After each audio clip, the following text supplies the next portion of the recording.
মা আয়েশা রাদিয়াল্লাহু তাআলা আনহা একদিন নবী করিম সাল্লাল্লাহু আলাইহি ওয়াসাল্লাম তেনাকে শোনাচ্ছেন, আয়েশা তুমি জানো কাল কিয়ামতের দিন সমস্ত মানুষ উলঙ্গ অবস্থায় কিয়ামতের ময়দানে হাজির হবে।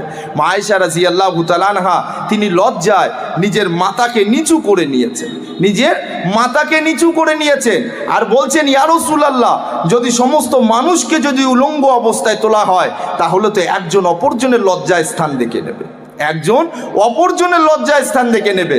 নবী করিম সাল্লাল্লাহু আলাইহি ওয়াসাল্লাম শোনাচ্ছেন, আয়েশা ঘাবড়াও নেই, ওই দিন এমন একটা দিন হবে, ওই দিনের ব্যাপারে আল্লাহ রাব্বুল ইজ্জত কোরআনের মধ্যে আয়াত পর্যন্ত নাজিল করে দিয়েছেন, ইয়াউমা ইয়াফিরুল মারউ মিন আখি ওয়া উম্মিহি ওয়া আবি ওয়া সাহিবাতিহি ওয়া বানি লিকুল্লি ইমরিইম মিনহুম ইয়াউমা ইদিন শাআনু ইউগনি।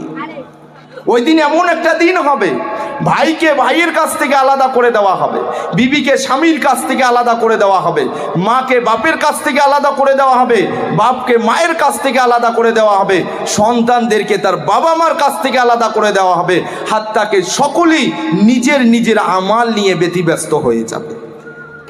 একদিন হযরত ফাতেমা রাদিয়াল্লাহু তাআলা আনহাকে তেনা আব্বা নবী করিম সাল্লাল্লাহু আলাইহি ওয়াসাল্লাম তিনি শোনাচ্ছেন, ও ফাতেমা, তুমি কাল কিয়ামতের দিন এই বলে বেঁচে যেতে পারবে না যে তোমার বাপ নবী ছিল, তোমার বাপ নবী ছিল, তুমি এই বলে বেঁচে যেতে পারবে না।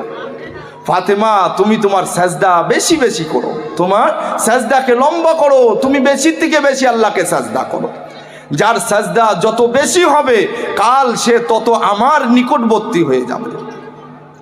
এই জন্য আমার শ্রদ্ধেয় মা বোনেরা, আমার সামনে বসে থাকা জ্ঞানী গুণী সুধী ভাইয়েরা, বলছি যে কালকে কাউকে কারো হয়ে বলছি সুপারিশ করতে দেখা যাবে না, কেউ কালকে পরিচয়টুকু পর্যন্ত দিতে রাজি হবে না। আল্লাহ রাব্বুল ইজ্জত একাই দুনিয়ার মধ্যে পাঠিয়েছে, একাই দুনিয়া থেকে তুলে নেবে, কবরে একাই শুতে হবে, হিসাব একাই দিতে হবে। এই জন্য দুনিয়া থেকে যদি তৈরি করতে হয় সেটা আমাদের একাই করতে হবে, কেউ কারো তৈরি করে দেবে না। বলছি যে বিবি স্বামীর হয়ে নামাজ পড়লে বলছি যে স্বামীর নামায় আমালে লেখা হবে না, আর স্বামী বিবির হয়ে নামাজ পড়লে বলছি যে বিবির নামায় আমালে নেকি দেওয়া হবে না। যার নেকি তাকে কামাতে হবে, যার নেকি তাকে কামাতে হবে। বলছি যে আজ আমরা কেক কাটার পরেও হ্যাপি নই, আজকে আমরা হ্যাপি নিউ ইয়ার মানাই, বলছি যে কেক কাটার পরেও আজকে হ্যাপি নই, বলছে সংসারের মধ্যে অশান্তিতে ভরপুর।